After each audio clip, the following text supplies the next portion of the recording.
बाजनैथि बोसोरसालिया जथुम्माखौ खुंफुंबाय साफागुरि कख्लाबारि गुदि बर' थुनलाइ आफादा। दिनै बाक्सा जिल्ला सालबारि मखुमानि बेन्दोंनि सिमला पुलिस थानानि सिङाव थानाय NK गोजौ फरायसालिनि गेलेग्रा फोथाराव सानसेनि मेहेरगोनां हाबाफारिजों साफागुरि कख्लाबारि गुदि बर' थुनलाइ आफादनि बाजनैथि बोसोरसालिया जथुम्माखौ खुंफुंनाय जायो। मख'नो गोनांदि सबिन चन्द्र ब्रह्म नोगोरनि बेन्दोंआव थानाय मोन 10था गामिनि रायजो राजाफोरजों खौसे जानानै साफागुरि कख्लाबारि गुदि बर' थुनलाइ आफादनि बाजनैथि बोसोरसालिया जथुम्माखौ सानसेनि मेहेरगोनां हाबाफारिजों खुंफुङो। फुंबिलिनि समाव बर' थुनलाइ आफादनि गोथार फिरफिलाखौ बिरहोनाय आरो मुंख्लंफोरखौ गोसोखांनानै जेवारि फोजोंनाय आरो बिबार बावजेननाय हाबाफारिजों जालाङो।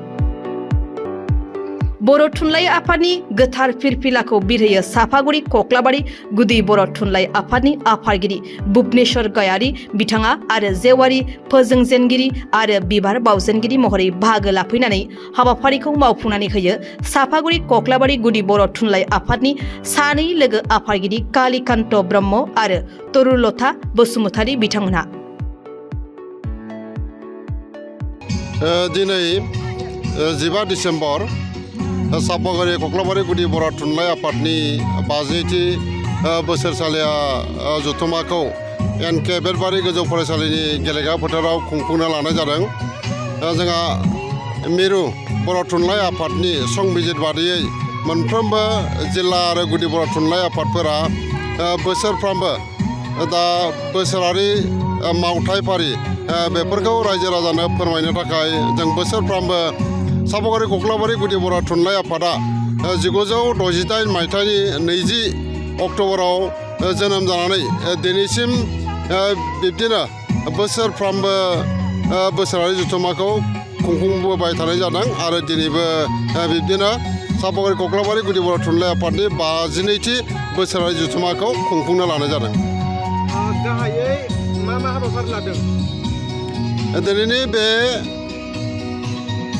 जथुमनि गाहाय हाबाफारि हिसाबै जोङो फुंनिफ्राय बानजाय आफादनि गाहाय दरखं बेखेवनाय सायनासालि बेखेवनाय बेफोरजों लोगोसे जोंनि बर' थुनलाइ आफादनि सेथि मावफारि फिरफिला बिरहोनाय बेखौ मावखांनायनि उनाव जोंनि दिनैनि दा बाजनैथि बर' थुनलाइ आफादनि साफागुरि कख्लाबारि गुदि बर' थुनलाइ आफादनि बोसोरारि जथुम्मा बेयाव थुनलाइयारि हाबाफारि लानाय जादों। बेयाव गुदि थाखोनि फरायसाफोरनि थाखाय खन्थाइ आवरायनाय, गेजेर फरायसालिनि थाखाय सावगारि बोनाय बादायलायनाय आरो थाखो 9निफ्राय कलेज थाखोसिम गाव लिरनाय खन्थाइ आवरायनाय बादायलायनाय बेफोरबायदि हाबाफारिखौ लानाय जादों।